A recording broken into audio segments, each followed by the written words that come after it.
What if I told you that the first $10,000 you save is actually more important than the next 100,000? Now, don't get me wrong here. 10 grand is not going to make you rich. It just isn't. But hitting this specific milestone, it completely rewires how you think about money. Because before you have it, every single little financial hiccup feels like an absolute full-blown emergency. Your car makes that weird rattling noise? Total panic. Rent goes up? Panic. An unexpected medical bill drops in your lap, and suddenly you're borrowing money just to stay afloat. It is a painful, stressful cycle. But getting out of it, it's entirely possible. Welcome to today's Explainer, where we're going to demystify the magic behind that $10,000 milestone. Okay, let's dive right into this. Today is all about understanding why your first 10K changes absolutely everything. We're going to explore why it's so incredibly hard to save, the massive psychological shifts that happen when you actually do it, and most importantly, we'll walk through a practical blueprint to get you there. Because look, the real goal isn't just having a pile of cash sitting in a bank account. The goal is to become the kind of person who knows exactly how to create, protect, and grow wealth. So here's our roadmap for today. We'll start with number 1, the $0 trap. Then 2, buying your freedom. 3, the mindset shift. 4, the 5-step blueprint. And finally, 5, beyond $10,000. All right, section 1, the $0 trap. We really need to talk about why scraping together that first 10K is notoriously the hardest part of the entire financial journey. And honestly, the reason is pretty simple. When you start from absolute zero, you literally have zero room for mistakes. See, a lot of people think wealth is just about earning more money. But think about someone making, say, $3 grand a month. They work super hard, maybe they get a nice bonus here and there, but they spend almost all of it. End of the month rolls around and there's nothing left. If they suddenly get an extra $1,000, what happens? They upgrade their phone, they eat out more, buy some new clothes, and poof, the money just vanishes. This perfectly highlights that building wealth isn't simply an income problem. It's actually a behavior problem. You can make way more money and still be living on the edge if your lifestyle creeps up at the exact same speed as your income. To break out of this trap, you've got to master delayed gratification. You have to be able to look at your money and say, you know what, I could spend this today, but my future is way more important. Because let's face it, life is completely unpredictable. Cars break down, laptops randomly die. And when you have zero savings, a $500 emergency is a total disaster. You might have to max out a credit card, take out some high-interest payday loan, or awkwardly ask friends for help. And suddenly, because of all the interest and late fees, that $500 problem morphs into an $800 disaster. But if you have a financial buffer, that exact same emergency is just a regular expense. Sure, it's annoying, but it doesn't derail your entire life. Your savings literally acts like a shield between you and absolute financial chaos. Moving on to section 2, buying your freedom. This is where we transition from viewing money as just numbers on a screen to seeing what it actually buys you out there in the real world. And honestly, this might be the most vital transformation of all. When you have no savings, you are operating from a place of pure desperation. Think about it.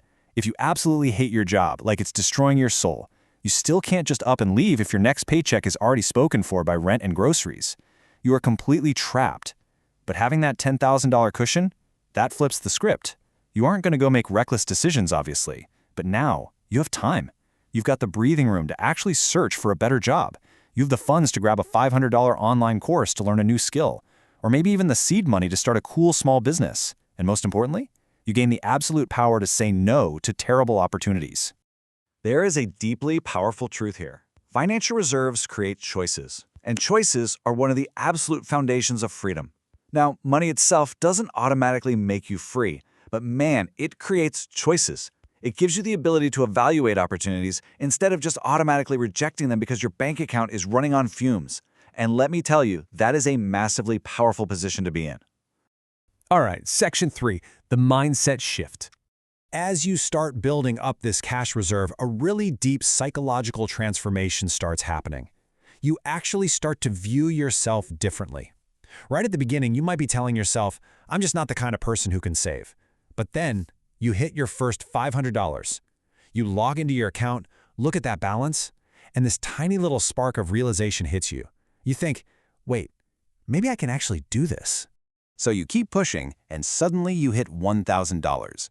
Right around here, the whole narrative playing in your head starts to rewrite itself. You finally stop seeing yourself as someone who's constantly struggling, constantly drowning in money problems. And as that balance climbs up to $5 grand, you are building undeniable, rock-solid evidence. You're proving yourself, not anybody else, but yourself, that you have the discipline to set a goal, stick to a plan, control your impulse spending, and actually delay gratification. And when you finally cross that $10,000 mark, wow, the shift is permanent. You completely shed that old identity of being bad with money, and you step into seeing yourself as someone who is highly capable of controlling wealth. And guys, that identity shift, it's literally priceless, because people who believe they are financially disciplined make drastically different life decisions than those who don't. Okay, moving on to Section 4, the 5-step blueprint. So how do we actually pull this off? Well, let's walk through a practical 5-step blueprint to build this financial shield. Step 1 is where the whole thing begins. Know your number. Before you can even think about saving, you have to know exactly where your money is bleeding out right now. So for 1 full month, track every single expense. Don't guess, actually write it down. Rent, food, all those random subscriptions you forgot about, and those tiny little daily coffee or shopping habits.